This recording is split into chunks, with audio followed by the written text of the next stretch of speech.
Yet we see them, Rita and James, tearing down statues. Here they are tearing down Christopher Columbus. Just have a look.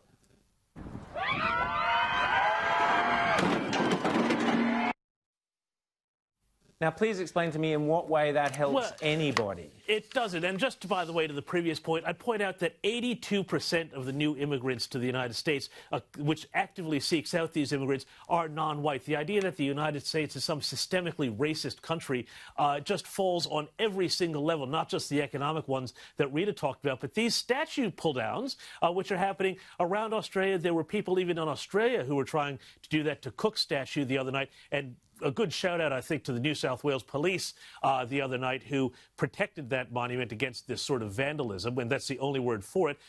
This is cultural vandalism, and I think it really tends to take us in the direction of the Cultural Revolution that China saw in the 1960s. This is about smashing what they called in those days the four olds, you know, old ways of thought, old thinking, old this, old that.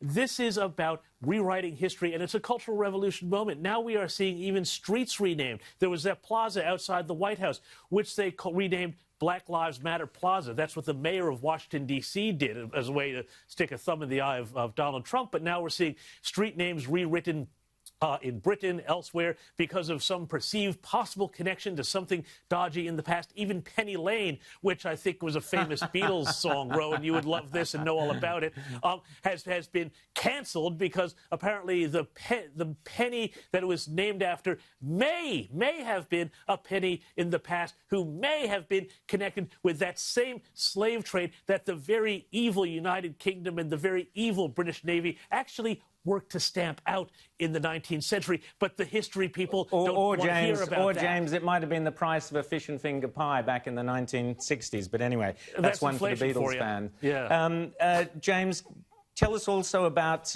the way one of these statues, the stupidity of so many of these vandals and these looters. I mean, this is where it just gets to be completely nuts and shows that they actually don't care about, you know, any sort of nuanced look at history. One of the statues that got pulled down in London the other day was of a fellow named Matthias Baldwin. Now, this is in Philadelphia, in the United States, and it was a guy named Matthias Baldwin who was a great pioneer of abolitionism, the cause of ending slavery. He spent all his money giving to do two things. Number one, abolish slavery, and number two, establish schools for African Americans, so to pay for the education of black children. And yet he got canceled. His monument got defaced. These people do not care about history. They do not care about facts. And, you know, it is just so disappointing to see that law enforcement hasn't been able to do something more about them because they really need to be put in their place. Well, law enforcement, Rita, is kowtowing to them, kneeling in front of them.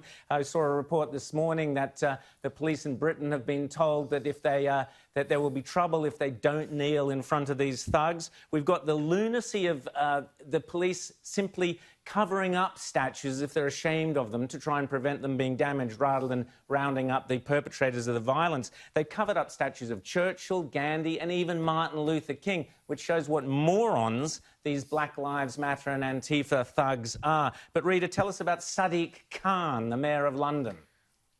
Well, you don't need unruly mobs to tear down statues when you've got Sadiq Khan, the mayor, doing them for him. And he was very proudly promoting doing this. He tweeted out a video, I don't know if we've got the video there, of a statue of a slave trader, Robert Milligan, who's also known for other things, but his statue was removed from West India Quay, and Sadiq Khan organised that. That wasn't something that was done, and I wonder was there approval for that from the constituents? Was there a vote taken? Was there any sort of discussion before he just went ahead and pulled it down before the protesters did?